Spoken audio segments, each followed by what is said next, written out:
Welcome to DRTV news. ముందుగా headlines చూద్దాం.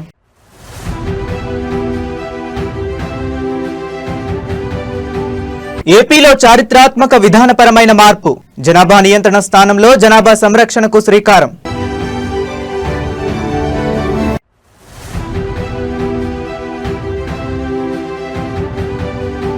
AP పారిశ్రామిక రంగానికి సరికొత్త కొరియన్ బూస్ట్. 1000 దక్షిణ కొరియా సంస్థలను రప్పించడమే లక్ష్యం.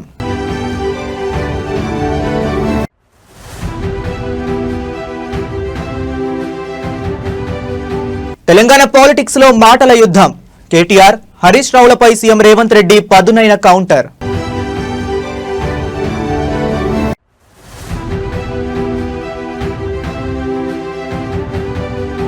రేవంత్ రెడ్డి వ్యాఖ్యలపై హరీష్ రావు ఉగ్రరూపం. సీఎం స్థానంలో ఉన్నది సైకో, సాడిస్ట్ అంటూ సంచలన ఆరోపణ. ఇక డీటెయిల్స్ చూస్తే, ఆంధ్రప్రదేశ్ ముఖ్యమంత్రి నారా చంద్రబాబు నాయుడు దేశ చరిత్రలోనే ఒక అపూర్వమైన, విప్లవాత్మకమైన, విధానపరమైన నిర్ణయాన్ని ప్రకటించారు. జనాభా పెరిగిపోతుందంటూ దశాబ్దాలుగా అనుసరిస్తున్న పాత జనాభా నియంత్రణ ఆలోచనకు పూర్తి స్వస్తి పలికి మానవ వనరులను కాపాడుకునే జనాభా సంరక్షణ దిశగా సరికొత్త అడుగులు వేశారు. దేశం అంటే మట్టి కాదోయ్, దేశం అంటే మనుషులోయ్ అంటూ నాడు మహాకవి గురజాడ అప్పారావు గారు చెప్పిన మహోన్నత సందేశాన్ని అక్షరాల ఆచరణలోకి తెస్తూ ఈ రోజు నుంచే ఒక కొత్త అధ్యయనానికి శ్రీకారం చుడుతున్నట్లు సీఎం ప్రకటించారు. మారుతున్న ప్రపంచ డెమోగ్రాఫిక్ పరిస్థితులు, ముఖ్యంగా దక్షిణాది రాష్ట్రాల్లో యువ జనాభా తగ్గిపోతున్న క్రమాన్ని ముందుగానే గుర్తించిన చంద్రబాబు నాయుడు ఈ వ్యూహాత్మక మార్పును తెరపైకి తెచ్చారు. కేవలం సంఖ్యను తగ్గించడం కాదు, ఉన్న జనాభాను ఉత్పాదక శక్తులుగా, ఆరోగ్యకరమైన మానవ వనరులుగా మార్చడమే ఈ కొత్త విధానం యొక్క ముఖ్య ఉద్దేశం. మీరు పడ్డ కష్టం, ఎన్నో ఏళ్లుగా సమాజ ఎదుగుదల కోసం, కుటుంబాల మనుగడ కోసం ప్రజలు పడుతున్న శ్రమను గుర్తించి రాబోయే రోజుల్లో యువతరం కొరత రాకుండా ఉండాలంటే జనాభా సంరక్షణే ఏకైక మార్గమని ముఖ్యమంత్రి స్పష్టం చేశారు. ఈ చారిత్రాత్మక నిర్ణయం ద్వారా రాష్ట్రంలో సంక్షేమ పథకాలు, విద్య, వైద్య రంగాలు మరియు ఉపాధి కల్పన విధానాల్లో భారీ మార్పులు రానున్నాయి. మనుషులే దేశానికి అసలైన సంపద అని చాటి చెప్పేలా ఈ రోజును ఒక మైలురాయిగా మారుస్తూ ఏపీ ప్రభుత్వం జీవోలు, మార్గదర్శకాల రూపకల్పనకు సిద్ధమైంది. గురజాడ అప్పారావు గారు ఒక మాట అన్నారు, దేశం అంటే మట్టి కాదోయ్, దేశం అంటే మనుషులోయ్ అని. ఈ రోజు అది మనం గుర్తు చేసుకోవడానికి ఇక్కడ సమావేశం అయ్యాం. వరల్డ్ పాపులేషన్ దినోత్సవం సందర్భంగా మెయిన్ థీమ్ వాళ్ళు ఇచ్చింది యువత ఆశలను, ఆకాంక్షలను సాకారం చేయడం. Realising the hopes and aspirations of young people today and for the future. నేను ఒకటే చెప్తున్నా, ఈ రోజు జనాభా నియంత్రణ కాదు, జనాభా సంరక్షణ ఒక నూతనమైన చరిత్ర ఈ రోజుతోనే ప్రారంభం అవుతుందని మరొకసారి తెలియజేస్తున్నా. ఒకప్పుడు నేను కూడా జనాభా తగ్గించాలని ఆలోచించాను. నాకు చాలా మంది చెప్పారు అప్పుడు జనాభా తగ్గించడం అంత సులభం కాదని. మేధావులందరూ చెప్పారు జనాభా తగ్గించడం కష్టం, ముందు ఫిమేల్ లిటరసీ రావాలి, పేదరికం పోవాలి, అప్పుడే జనాభా. ఆంధ్రప్రదేశ్లో నిరుద్యోగ నిర్మూలన, పారిశ్రామిక ప్రగతిపై కూటమి ప్రభుత్వం సరికొత్త అంతర్జాతీయ వ్యూహాన్ని తెరపైకి తెచ్చింది. రాష్ట్రంలోకి అంతర్జాతీయ పెట్టుబడులను, ముఖ్యంగా దక్షిణ కొరియాకు చెందిన దిగ్గజ సంస్థలను రప్పించడంపై ఐటీ శాఖ మంత్రి నారా లోకేష్ కీలకమైన లక్ష్యాన్ని ప్రకటించారు. ప్రస్తుతం రాష్ట్రంలో కేవలం 40 కొరియా సంస్థలు మాత్రమే నడుస్తుంటే ఆ సంఖ్యను ఏకంగా 1000కి పెంచడమే తమ లక్ష్యమని ఆయన పేర్కొన్నారు. చిన్న, మధ్య తరహా పరిశ్రమలతో పాటు పెద్ద పరిశ్రమలను ఏపీకి తీసుకువచ్చే ప్రతిష్టాత్మకమైన బాధ్యతను తాను భుజానికెత్తుకున్నానని లోకేష్ స్పష్టం చేశారు. ఆంధ్రప్రదేశ్ను దేశంలోనే బెస్ట్ ఇన్వెస్ట్మెంట్ హబ్ గా మార్చేందుకు ఐటీ శాఖ విస్తృతమైన చర్యలు చేపడుతుంది. ఈ క్రమంలో గ్లోబల్ పార్ట్నర్షిప్ ను బలోపేతం చేసేందుకు కొరియా ప్రతినిధులతో జరిగిన సమావేశంలో లోకేష్ ఈ అధికారిక స్టేట్మెంట్ ఇచ్చారు. మీరు పడ్డ కష్టం, గతంలో పరిశ్రమలు రాక, ఉపాధి అవకాశాలు లేక రాష్ట్ర యువత పడ్డ కష్టాలను తీర్చేందుకు ఈ లక్ష్యాన్ని సాకారం చేసే లీడర్లలో ఒకటిగా తాను ముందుండి నడిపిస్తానని లోకేష్ ధీమా వ్యక్తం చేశారు. చిన్న, మధ్య తరహా ఎంఎస్ఎంఈఎస్ మరియు భారీ రంగాలు అన్నిటినీ కలుపుకొని 1000 మార్కును సాధించడం కోసం ప్రభుత్వ పరంగా అవసరమైన భూసేకరణ, సబ్సిడీలు, వేగవంతమైన పారిశ్రామిక అనుమతులు వంటి అన్ని రకాల చర్యలను యుద్ధ ప్రాతిపదికన తీసుకుంటున్నట్లు ప్రకటించారు. ఈ లక్ష్యాన్ని తాము తప్పకుండా సాధించి తీరుతామని అధికారులకు, పారిశ్రామికవేత్తలకు భరోసా ఇచ్చారు. 1000 కొరియన్ సంస్థలను ఏపీకి తీసుకువస్తామన్న మంత్రి నారా లోకేష్ ప్రకటన పారిశ్రామిక వర్గాల్లో సరికొత్త ఆశలు రేకెత్తిస్తుంది. an opportunity to meet KAIKA, which is the Korean Auto Industries Corporation Agency, and we spent some time before I came here, before lunch, where we discussed about how do you bring the 250 member companies that they have, because we only have about 55 to 60 in India. Between my state and other neighboring state, we don't have all of them. I said, how do you bring all of them? So we discussed threadbare with them on it. So I'm also working with your associations, like how I work with Comia on the maritime SMEs. You know, these are companies with $10 million revenue to up to $1 billion revenue. So small, medium and large. I intend to bring all of them into an enclave providing mechanism. As I shared, Mr. Shanmohan here is the CEO of our Economic Development Board. He raised his hand. He is going to create a Korean desk, and one of the mandates with which we are working is to provide the ease of actually starting a company in India, providing all the regulatory safeguards, explaining to you all the compliances, the labor, the whole compliance in a single window. So you'll have one person working with you. This person will also be talking to all the companies which have already. Telangana రాజకీయాల్లో సవాళ్లు, ప్రతి సవాళ్ల పర్వం సరికొత్త స్థాయికి చేరింది. BRS working president KTR, senior నేత హరీష్ రావు లక్ష్యంగా ముఖ్యమంత్రి రేవంత్ రెడ్డి సోషల్ మీడియా మరియు బహిరంగ సభల వేదికగా అత్యంత పదునైన కౌంటర్ అటాక్ ప్రారంభించారు. ఆనాడు హరీష్ రావును స్వయంగా వాళ్ల మామ కేసీఆర్ గారే నమ్మలేదు అంటూ రేవంత్ రెడ్డి చేసిన వ్యాఖ్యలు ఇప్పుడు గులాబీ శ్రేణుల్లో ప్రకంపనలు సృష్టిస్తున్నాయి. తెలంగాణలో విద్యాశాఖ మరియు ప్రైవేటు కార్పొరేట్ ఫీజుల నియంత్రణపై చర్చ జరుగుతున్న తరుణంలో ముఖ్యమంత్రి రేవంత్ రెడ్డి నేరుగా హరీష్ రావు రాజకీయ నైతికతను ప్రశ్నించారు. గతంలో తెలంగాణ సెంటిమెంట్ ను రగిల్చి ఆంధ్ర యాజమాన్యాల విద్యా సంస్థలకు వ్యతిరేకంగా మాట్లాడిన హరీష్ రావు ఇప్పుడు అదే సంస్థలకు అండగా నిలవడం వెనుక ఉన్న అసలు రహస్యం ఏమిటని నిలదీశారు. మీరు పడ్డ కష్టం, నాడు తెలంగాణ నిరుద్యోగులు, విద్యార్థులు పడ్డ కష్టాన్ని నారాయణ చైతన్య సంస్థలు దోచుకుంటున్నాయంటే ఉద్యమకారుడిగా అడ్డుకోవాల్సింది పోయి నేడు స్వార్థ ప్రయోజనాల కోసం ఆ సంస్థల పంచన చేరి అలాంటి బతుకుతున్నావు, నీది ఒక బతుకేనా అంటూ రేవంత్ రెడ్డి సోషల్ మీడియా వేదికగా తీవ్రంగా విరుచుకుపడ్డారు. కుటుంబ రాజకీయాల్లోనూ హరీష్ రావుకు నమ్మక ద్రోహం చేసిన చరిత్ర ఉందనే విషయాన్ని గుర్తు చేస్తూ బీఆర్ఎస్ పార్టీ అంతర్గత సంక్షోభాన్ని రేవంత్ రెడ్డి మరోసారి తెరపైకి తెచ్చారు. ఈ వ్యాఖ్యలు ఇప్పుడు తెలంగాణ పాలిటిక్స్ లో పెను తుఫానుగా మారాయి. హరీష్ రావు పొలిటికల్ బతుకుపై ముఖ్యమంత్రి రేవంత్ రెడ్డి చేసిన ఈ ఘాటైన విమర్శలకు బీఆర్ఎస్ సీనియర్ నేతలు ఏ విధంగా కౌంటర్ ఇస్తారో, ఈ విద్యా సంస్థల వ్యవహారంపై ఎలాంటి వివరణ ఇస్తారో వేచి చూడాలి. మాకప్ప చెప్పు అంటారు కదా, దొంగోనికి చెప్పే లాభం అన్నారు. కొంతమంది గుడి ముందర చెప్పులు కూడా ఎత్తుకుపోతారు. మామ అల్లులు అంతకంటే అతనికంటే కనుడు ఆచంట మల్లన్న అని మామ గుడిని మింగితే అల్లుడు గుడిలో ఉన్న లింగాన్ని కూడా మింగే రకం చూసినాం. ఇవాళ 5 ఏళ్ళు మంత్రి ఉన్నాయనను సంవత్సరం మంత్రి ఇయ్యలే, సంవత్సరం మంత్రి ఇచ్చినా కూడా సాగునీటి పారుదల శాఖ ఇవ్వలే. నీ మామనే నిన్ను నమ్మలేదు. నువ్వు ఎంత కేటుగానువో, కమిషన్లో ఎంత అదనంగా వసూలు చేసినావో తెలిసి ఆయన లక్కీ నెంబర్ 6% ఆయనదైతే నా లక్కీ నెంబర్ 3% అని ఈయన వసూలు చేసాను. బావకు 3 ఇస్తే మరి నాకు 1 అని ఉండాలి, కానీ కొడుకు 1 వసూలు చేసాను. మొత్తం కలిసి 10% ముక్కి బెక్కి బొక్కిన సంగతి నీ మామకు తెలిసే కదా నిన్ను దూరంగా పెట్టింది. సంవత్సరం నీకు మంత్రి ఇయ్యలేదు, ఆ తర్వాత ఇంకేదో ఇచ్చిండు. ఇప్పుడు వచ్చేసి మమ్మల్ని అడుగుతుండు నాకు ఇచ్చేసే శాఖ అని. ఎందుకంటే పాత కమిషన్లు కొన్ని రావాలి. తెలంగాణ రాజకీయం ఒక్కసారిగా అగ్ని పర్వతంలా బద్దలైంది. ముఖ్యమంత్రి రేవంత్ రెడ్డి నిన్న ప్రతిపక్షాలను ఉద్దేశించి చేసిన ఘాటు వ్యాఖ్యలపై బీఆర్ఎస్ ట్రబుల్ షూటర్ మాజీ మంత్రి తన్నీరు హరీష్ రావు అత్యంత దారుణమైన పదజాలంతో విరుచుకుపడ్డారు. ముఖ్యమంత్రి మాట్లాడిన మాటలు చూస్తుంటే ఆయనలో ఒక బాధ్యత గల సీఎం కంటే ఒక సైకో, ఒక శాడిస్ స్పష్టంగా కనిపిస్తున్నాడంటూ హరీష్ రావు సంచలన ఆరోపణలు చేశారు.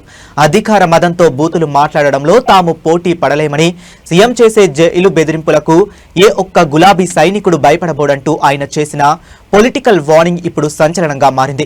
తెలంగాణలో కాంగ్రెస్, బీఆర్ఎస్ పార్టీల మధ్య గత కొన్ని రోజులుగా సాగుతున్న అంతర్గత పరిణామాలు నిన్న ముఖ్యమంత్రి రేవంత్ రెడ్డి చేసిన ప్రసంగంతో పీక్స్ కు చేరాయి.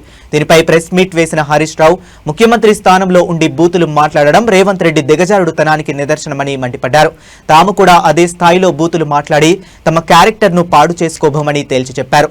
మీరు పడ్డ కష్టం, ఎన్నో ఏళ్లుగా తెలంగాణ సమాజం కోసం, ప్రజా సమస్యల పరిష్కారం కోసం బీఆర్ఎస్ శ్రేణులు పడుతున్న కష్టాన్ని, పోరాటాన్ని సీఎం రేవంత్ రెడ్డి కేవలం బెదిరింపులతో తొక్కేయాలని చూస్తున్నారని హరీష్ రావు ధ్వజమెత్తారు.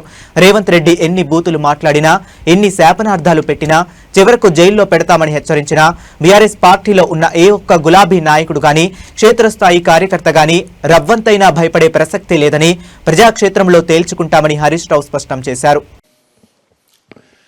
నిన్న రాష్ట్ర ముఖ్యమంత్రి గారు మాట్లాడిన మాటలు వింటే ఆయనలో ఒక సైకో కనిపిస్తూ ఉన్నాడు. ఒక ముఖ్యమంత్రిలాగా ఆయన మాటలు లేవు. పొలాల్లో నీళ్లు బారించండి ముఖ్యమంత్రి గారు అంటే ఆయన నోటి వెంట అబద్ధాలు బూతులు బారిస్తూ ఉన్నాడు. ఇలా రాష్ట్ర రైతాంగానికి రాష్ట్ర ప్రజలకు కావాల్సింది త్రాగునీరు, సాగునీరు. ముఖ్యమంత్రి గారి శాపనార్థాలు ఈ రాష్ట్ర ప్రజలకో రైతాంగానికి అవసరం లేదు. నిన్న ముఖ్యమంత్రి గారు మాట్లాడినటువంటి భాష చూస్తూ ఉంటే ఒక శాడిస్ట్ మాట్లాడుతున్నాడా అనే అనుమానం కలుగుతూ ఉంది. నిన్నటి ఆయన మాటల్లో 3 లక్షణాలు చాలా స్పష్టంగా కనిపించాయి. 1 పచ్చి అబద్ధాలు, 2 బూతులు, 3 శాడిజం. ఈ 3 చాలా స్పష్టంగా కనబడ్డాయి. సరే, ఆయన బూతులతో మేము పోటీ పడలేము, ఆయనలాగా బూతులు. Global semi conductor supply chain లో హైదరాబాద్ నగరం మరో అరుదైన ప్రపంచ స్థాయి మైలురాయిని సొంతం చేసుకుంది. చిప్ల తయారీ పరిశ్రమలో అత్యంత కీలకమైన కెమికల్ మెకానికల్ పాలిషింగ్ అంటే సిఎంపి ప్యాడ్ టెక్నాలజీ హబ్ దేశంలోనే మొట్టమొదటిసారిగా మన హైదరాబాద్ లోనే లాంఛనంగా ప్రారంభమైంది. జపాన్ కు చెందిన దిగ్గజ సంస్థ తోహో కోకి సాంకేతిక సహకారంతో నగరంలోని టీ వర్క్స్ వేదికగా ఏర్పాటు చేసిన ఈ కేంద్రాన్ని ఐటీ మరియు పరిశ్రమల శాఖ మంత్రి దుద్దిల శ్రీధర్ బాబు ప్రారంభించారు. సెమీ కండక్టర్ చిప్స్ తయారు చేసేటప్పుడు సిలికాన్ వేపర్లను అత్యంత సమతూలంగా మృదువుగా మార్చేందుకు ఈ సిఎంపి ప్యాడ్లను ఉపయోగిస్తారు. గ్లోబల్ మార్కెట్లో దీనికి విపరీతమైన డిమాండ్ ఉంది. టీ వర్క్స్ లో 8 కోట్ల విలువతో ఏర్పాటు చేసిన ఈ ఓపెన్ యాక్సిస్ హబ్ ద్వారా విద్యార్థులు, యువ పరిశోధకులు, సరికొత్త స్టార్టప్లకు సరికొత్త సాంకేతిక శిక్షణతో పాటు అంతర్జాతీయ స్థాయి ప్రోటో టైపింగ్ సదుపాయాలు లభిస్తాయి. మీరు పడ్డ కష్టం, మన యువ ఇంజనీర్లు, ఐఐటి పరిశోధకులు అంతర్జాతీయ స్థాయి నైపుణ్యాల కోసం పడుతున్న శ్రమను గుర్తించి జపాన్ టెక్నాలజీని నేరుగా ఇక్కడికే తీసుకువచ్చింది తెలంగాణ ప్రభుత్వం. ఈ సందర్భంగా మంత్రి శ్రీధర్ బాబు మాట్లాడుతూ రాబోయే 18 నుంచి 24 నెలల్లో ఈసీఎంపీ ప్యాడ్లను పూర్తిగా భారతదేశంలోనే స్వదేశీ పరిజ్ఞానంతో తయారు చేయటమే తమ ప్రభుత్వ ప్రధాన లక్ష్యమని స్పష్టం చేశారు. ఈ భాగస్వామ్యం ద్వారా జపాన్లోని మీ సెమీ కండక్టర్ నెట్వర్క్తో కూడా మన దేశీయ ఎంఎస్ఎంఈలకు బలమైన లింకేజీలు ఏర్పడనున్నాయి.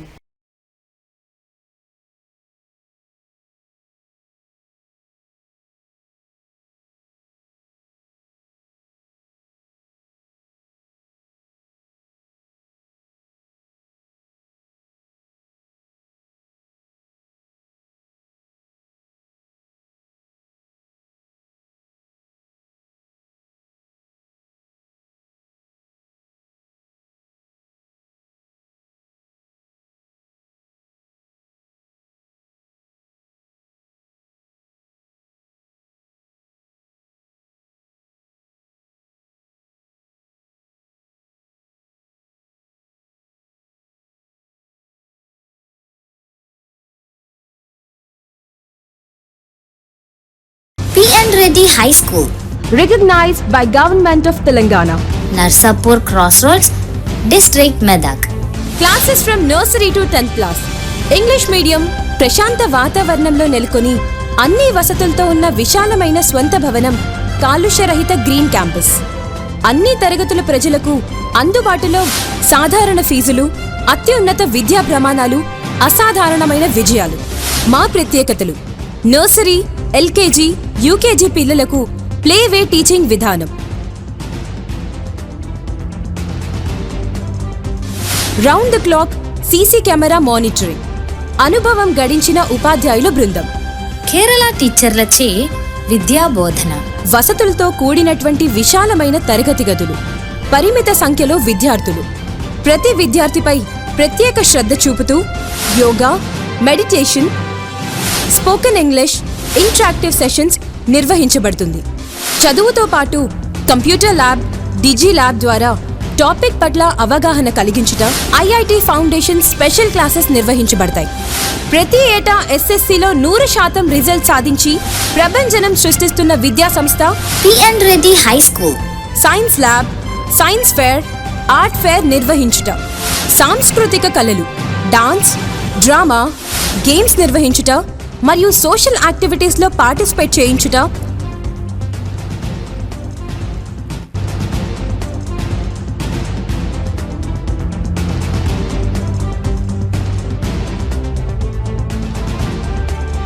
మరియు ఆరోగ్యరీత్యా మినరల్ వాటర్ ప్లాంట్ సదుపాయం, నైపుణ్యం కలిగిన డ్రైవర్స్లచే దూర ప్రాంతం విద్యార్థులకు ట్రాన్స్పోర్ట్ సదుపాయం, అన్ని వసతులు కలిగిన విద్యా సంస్థను దర్శిద్దాం. మన పిల్లల బంగారు భవిష్యత్తుకు చక్కటి పునాది వేద్దాం. అడ్మిషన్లు ప్రారంభమైనవి.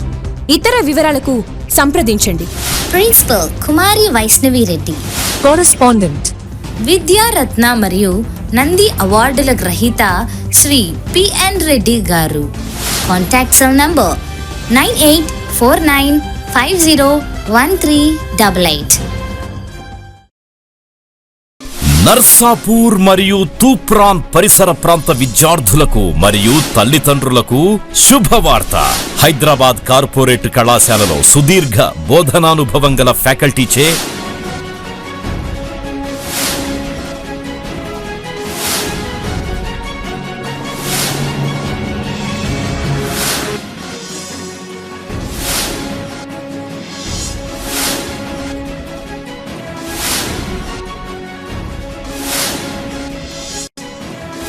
బోధనలు అందిస్తూ నూతన టెక్నాలజీతో డిజిటల్ టీచింగ్ ని ప్రవేశపెడుతూ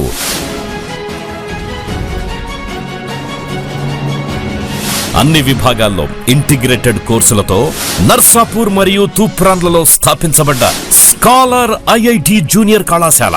మన స్కాలర్ జూనియర్ కళాశాలలో IIT, JEE, NEET, EAPCET తో పాటు CA foundation, CLAT, CUET, NDA వంటి ఇంటిగ్రేటెడ్ కోర్సులకి ప్రత్యేక శిక్షణ ఇవ్వబడుతుంది. విద్యారంగంలో సుదీర్ఘ అనుభవం గల పి నరసింహారెడ్డి గారి మేనేజ్మెంట్ ఆధ్వర్యంలో నడుస్తోన్న నమ్మకమైన విద్యా సంస్థలు స్కాలర్ జూనియర్ కళాశాల నర్సాపూర్ మరియు తూప్రాన్. నాణ్యమైన విద్యా సదుపాయాలతో పాటు ప్రతి విద్యార్థి వ్యక్తిగత అభివృద్ధి కోసం ఫ్యాకల్టీచే నిరంతరం వ్యక్తిగత పర్యవేక్షణ, బాలికలు మరియు బాలురకు ప్రత్యేక హాస్టల్ సదుపాయం, విద్యార్థులకు ఎడ్యుకేషన్ లోన్ సదుపాయం కూడా కలదు. Narsapur branch address police station ఎదురుగా పిఎన్ రెడ్డి హై స్కూల్ ప్రాంగణంలో నర్సాపూర్. అడ్మిషన్స్ కొనసాగుతున్నవి. వివరాల కొరకు బ్రాంచ్ల నెంబర్లని సంప్రదించగలరు. Scholar IIT junior college opposite police station Narsapur. సంప్రదించవలసిన ఫోన్ నంబర్లు 9704255697, 9849501388. మీ విజయానికి సరైన గమ్యం స్కాలర్ ఐఐటి జూనియర్ కళాశాల. మీ విజయానికి సరైన గమ్యం. భారతీయ సినీ సంగీత ప్రపంచంలో ఒక శకం ముగిసింది.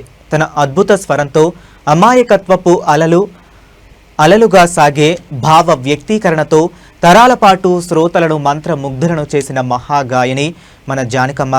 ఎస్ జానకి గారు ఇక లేరు. 1938 నుంచి 2026 వరకు సాగిన ఆమె సుదీర్ఘ జీవిత ప్రయాణంలో వేలాది అమర గీతాలకు ఆమె ప్రాణం పోశారు. ప్రస్తుతం ఆమె భౌతిక కాయాన్ని కర్ణాటకలోని మైసూర్ మహారాజా కాలేజ్ మైదానంలో ఉంచగా దేశం నలుమూలల నుంచి వచ్చిన సంగీత అభిమానులు, ప్రముఖులు ఆమెకు కన్నీటి వీడ్కోలు పలుకుతున్నారు. ఎస్ జానకి అమ్మగారి మరణ వార్త విన్న సినీ లోకం ఒక్కసారిగా దిగ్భ్రాంతికి లోనైంది.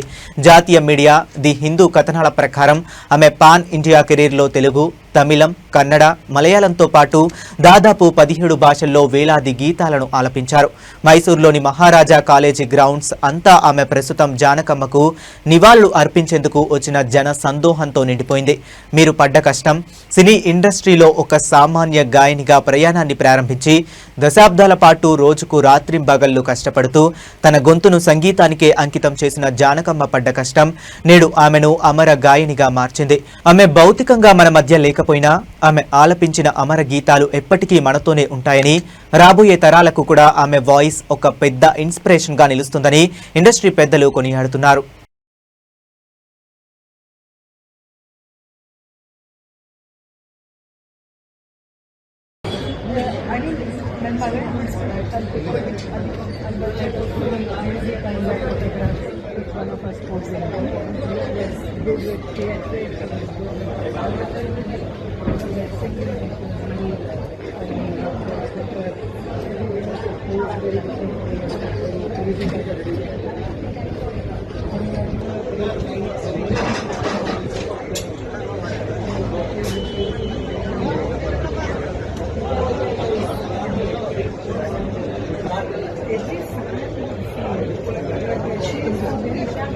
ఆంధ్రప్రదేశ్లో పాడి రైతుల శ్రమను కార్పొరేట్ శక్తులు ఎలా నిలువునా దోపిడీ చేస్తున్నాయో అద్దం పట్టే మరో షాకింగ్ గ్రౌండ్ రిపోర్ట్ చిత్తూరు జిల్లా గంగాధర్ నెల్లూరు నుంచి వెలుగులోకి వచ్చింది. ముఖ్యమంత్రి నారా చంద్రబాబు నాయుడుకి చెందిన ప్రతిష్టాత్మక హెరిటేజ్ పాల డైరీ స్థానిక పాడి రైతుల నెత్తిక ఘోరంగా శటగోపం పెడుతుంది. గత 2 సంవత్సరాలుగా పాలలో వెన్న శాతం తక్కువగా వస్తుందనే సాకుతో రైతులు పోసిన వందలాది లీటర్ల పాలను జీరో పేమెంట్ లిస్టులో పడేస్తూ యాజమాన్యం నయా పైసా ఇవ్వకుండా ఎగనామం పెడుతుంది. ఎన్నికల ముందు సూపర్ 6 హామీలతో ఏదో చేస్తారనుకుంటే ఇప్పుడు సొంత సంస్థ హెరిటేజ్తోనే ఇలా మోసం చేస్తారా చంద్రబాబు అంటూ రైతాంగం తీవ్ర ఆగ్రహం వ్యక్తం చేస్తుంది. గంగాధర నెల్లూరు నియోజకవర్గంలోని వందలాది మంది పాడి రైతులు ప్రతిరోజు తమ జీవనోపాధి కోసం హెరిటేజ్ డైరీ కేంద్రాలకే పాలను సరఫరా చేస్తున్నారు. అయితే గత 2 ఏళ్లుగా హెరిటేజ్ యాజమాన్యం తమ ల్యాబ్ రీడింగ్లను తయారుమారు చేస్తూ పాలలో నాణ్యత లేదంటూ రైతులను నష్టాల పాలు చేస్తుంది. వందలాది లీటర్ల పాలను సేకరించి తీరా బిల్లులు ఇచ్చే సమయానికి జీరో పేమెంట్లు ఇవ్వడంతో రైతులు లబోదిబోమంటున్నారు. మీరు పడ్డ కష్టం వేసవి కాలంలోనూ తీవ్రమైన ఇబ్బందుల్లోనూ పశువులను సాకుతూ పాడి రైతులు పడుతున్న రక్తస్రేవుల కష్టాన్ని హెరిటేజ్ సంస్థ కార్పొరేట్ లాభాల కోసం తొక్కిపెడుతుంది. దీనిపై డైరీ కేంద్రాల వద్ద రైతులు పెద్ద ఎత్తున నిరసనకు దిగారు.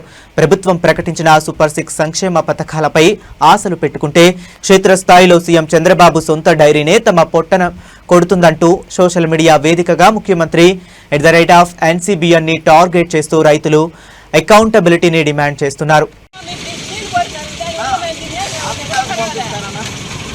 ఎంత పైసా పేపర్ దానికి కూడా పెట్టలేదా, దానికి కూడా యోగ్యత లేదా?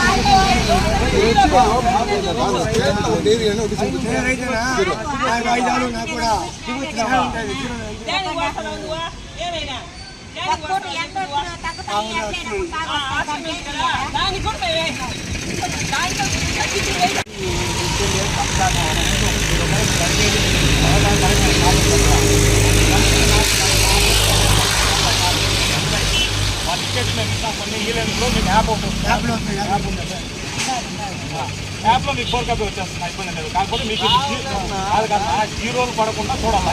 అదొకటి మెయిన్.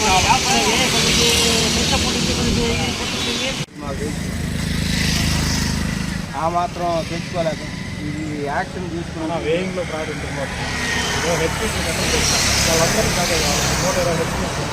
అది వాళ్ళు స్కాన్ చేస్తున్నాం. ఏం ఎట్లా చేయాలని ప్రతి ఒక్కరికి దాన్ని అదేవిధంగా ఆ మాత్రం అంతేనా అన్నా. మేము అంత కాంగ్రెస్ పుట్టించి అంత టైం మాకు లేదు. మేము ఇదే చూసుకుంటే మాకేం బతుకులేవా? నేను బతికే ఉన్నాను, నా భూమి నాకు ఇవ్వండి అంటూ ఒక నిరుపేద వృద్ధుడు రెవెన్యూ కార్యాలయాల చుట్టూ తిరుగుతున్న అత్యంత ఘోరమైన నకిలీ పత్రాల దందా ఒకటి భద్రాద్రి కొత్తగూడెం జిల్లాలో వెలుగు చూసింది.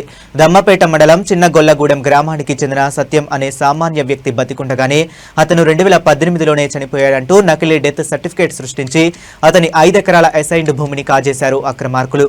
అధికారుల సంతకాలను సైతం ఫోర్జరీ చేసి సాగించిన ఈ నకిలీ వారసత్వ భూ బదిలీ వ్యవహారం రెవెన్యూ వ్యవస్థలోని లోపాలను బట్టబయలు చేస్తుంది.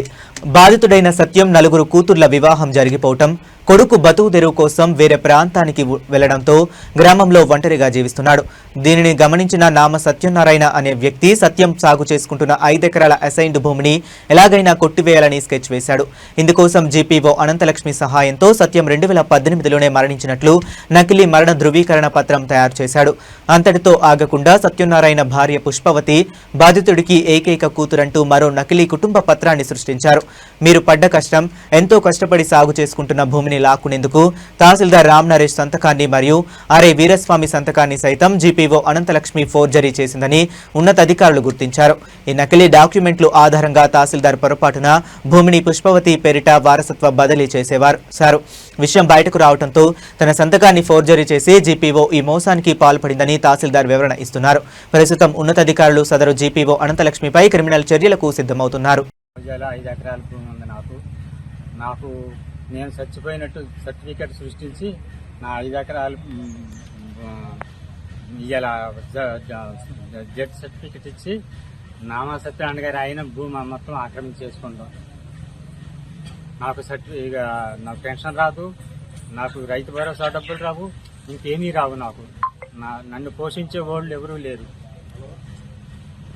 ఈ అధికారులు లంచాలు ప్రభుత్వం ఇచ్చే జీతాలు చాలక పేదవాళ్ళు కూడా పేదవాళ్ళు పొట్టలు కొడుతున్నారు.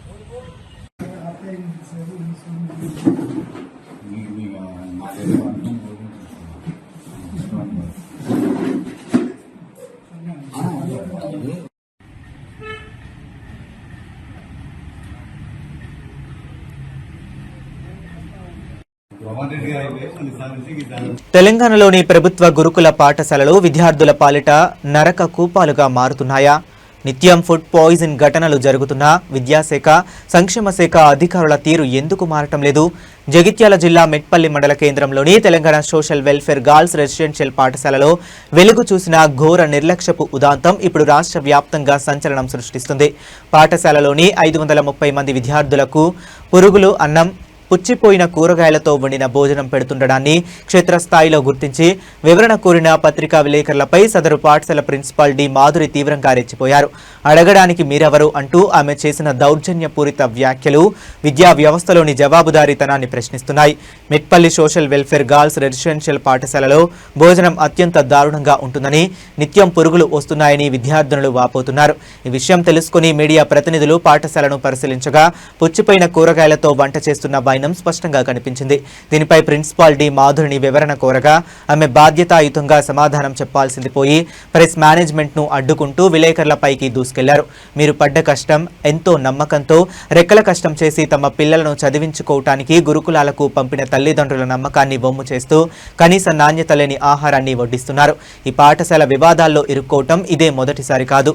గతంలో ఇదే గురుకులంలో విద్యార్థినులను శారీరకంగా వేధించి ఒక ఉపాధ్యాయుడు పోక్సో కేసులో బుక్ అయిన నల్లటి చరిత్ర కూడా ఉంది.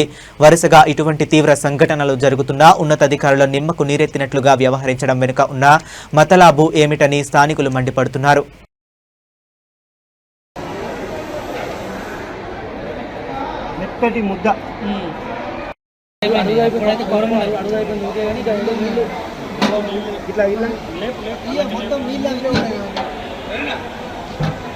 Tollywood heart of the city Jubilee hills పరిధిలో ఒక భారీ సినీ మోసం వెలుగు చూసింది. తమిళ నటుడు ఆర్యపై హైదరాబాద్ జూబ్లీ హిల్స్ పోలీస్ స్టేషన్లో క్రైమ్ కేసు నమోదైంది. అనంతన్ కాడు అనే చలనచిత్ర షూటింగ్ కోసం కోట్ల విలువైన అత్యంత ఖరీదైన కెమెరాలు, హై అండ్ లైటింగ్ యూనిట్లు, సినిమా మేకింగ్ పరికరాలను అద్దెకు తీసుకుని సదరు సంస్థకు ఇవ్వాల్సిన 1.80 కోట్ల భారీ మొత్తాన్ని చెల్లించకుండా మోసం చేశారనేది ప్రధాన ఆరోపణ. దీనిపై నిలదీసిన మేనేజర్ను కూడా బెదిరింపులకు గురి చేయడంతో నష్టపోయిన సంస్థ పోలీసులను ఆశ్రయించింది. అనంతన్ కాడు సినిమా నిర్మాణ సమయంలో ఒక లీడింగ్ ఫిలిం సప్లై ఏజెన్సీ నుంచి భారీ ఎక్విప్మెంట్ ని మేకర్స్ అద్దెకు తీసుకున్నారు. షూటింగ్ షెడ్యూల్స్ పూర్తయిన తర్వాత కూడా అగ్రిమెంట్ ప్రకారం రావాల్సిన 1.80 కోట్ల అద్దె బకాయిలను ప్రొడ్యూసర్ వినోద్, హీరో ఆర్య చెల్లించకుండా కాలయాపన చేస్తూ వచ్చారు. ఈ క్రమంలో సదరు బాధిత సంస్థ తమ అకౌంట్స్ క్లియర్ చేసుకోవడం కోసం మేనేజర్ను పంపించగా చిత్ర బృందం ఆయనపై తీవ్రంగా రెచ్చిపోయి బెదిరింపులకు దిగినట్లు తెలుస్తుంది. మీరు పడ్డ కష్టం, ఎక్విప్మెంట్ సకాలంలో అందించి రాత్రింబగళ్లు కష్టపడిన టెక్నీషియన్ పరిశ్రమకు దక్కాల్సిన సొమ్మును కార్పొరేట్ అహంకారంతో నొక్కేయాలని చూశారు. బాధితుల నుంచి పక్కా సాక్ష్యాధారాలతో లిఖితపూర్వక ఫిర్యాదు అందడంతో జూబ్లీహిల్స్ పోలీసులు హీరో ఆర్యను ప్రధాన నిందితుడిగా చేరుస్తూ ప్రొడ్యూసర్ వినోద్ మరియు కోర్ టీంపై చీటింగ్, క్రిమినల్ ఇంటిమిడేషన్ సెక్షన్ల కింద కేసు నమోదు చేసి దర్యాప్తు వేగవంతం చేశారు.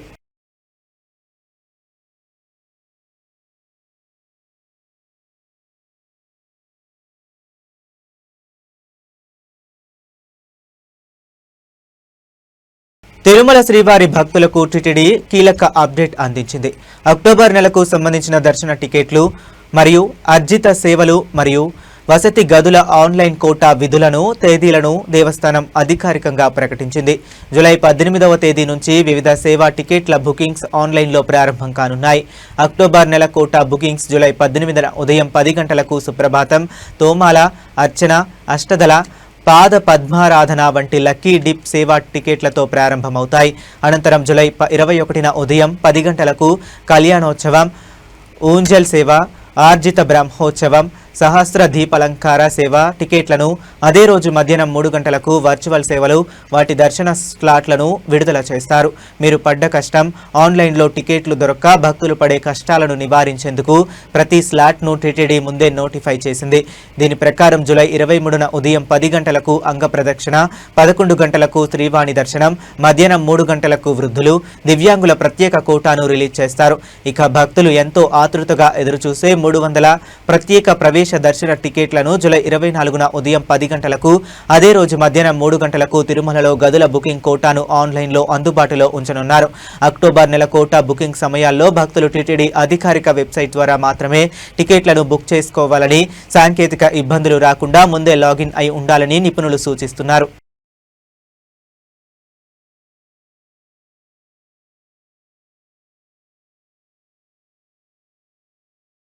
దేశంలోనే అత్యంత ప్రతిష్టాత్మకమైన ఆధ్యాత్మిక కేంద్రం అయోధ్య రామాలయంలో చోటు చేసుకున్న విరాళాల చోరీ ఉదాంతం ఇప్పుడు సరికొత్త చర్చకు దారితీస్తుంది. భక్తులు ఎంతో నమ్మకంతో సమర్పించిన కానుకల రక్షణపై ఆరోపణలు రావడంతో అయోధ్యకు వచ్చే భక్తుల సంఖ్య దేశంలోనే ఎన్నడూ లేని విధంగా భారీగా పడిపోయినట్లు జాతీయ మీడియా నివేదికలు వెల్లడిస్తున్నాయి. గతంలో రోజుకు సగటున 1,00,000 మందికి పైగా భక్తులు శ్రీరాముడిని దర్శించుకునేందుకు తరలివస్తే ఇప్పుడు ఆ సంఖ్య ఏకంగా 60 నుంచి 70 వేలకు పడిపోయిందని స్థానిక వర్గాలు స్పష్టం చేస్తున్నాయి. అయోధ్య రామాలయం ప్రారంభమైన తర్వాత స్థానికంగా టూరిజం రంగం ఊపందుకుంది. కానీ ఈ చోరీ ఘటన భక్తుల మనోభావాలను తీవ్రంగా గాయపరిచింది. ఫలితంగా అయోధ్యలోని హోటళ్ల ఆక్యుపెన్సీ రేటు ఒక్కసారిగా 25% తగ్గిపోయిందని స్థానిక వ్యాపార సంఘాలు లబోదిబోమంటున్నాయి.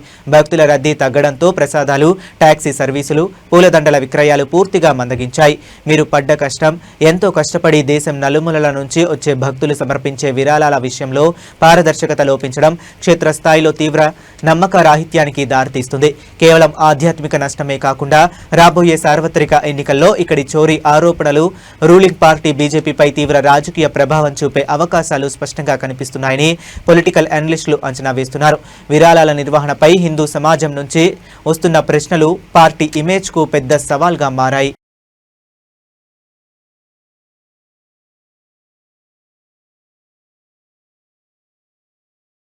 ఇవి ఇప్పటి వరకు ఉన్న అప్డేట్స్. మరిన్ని అప్డేట్స్ కోసం కీప్ వాచింగ్.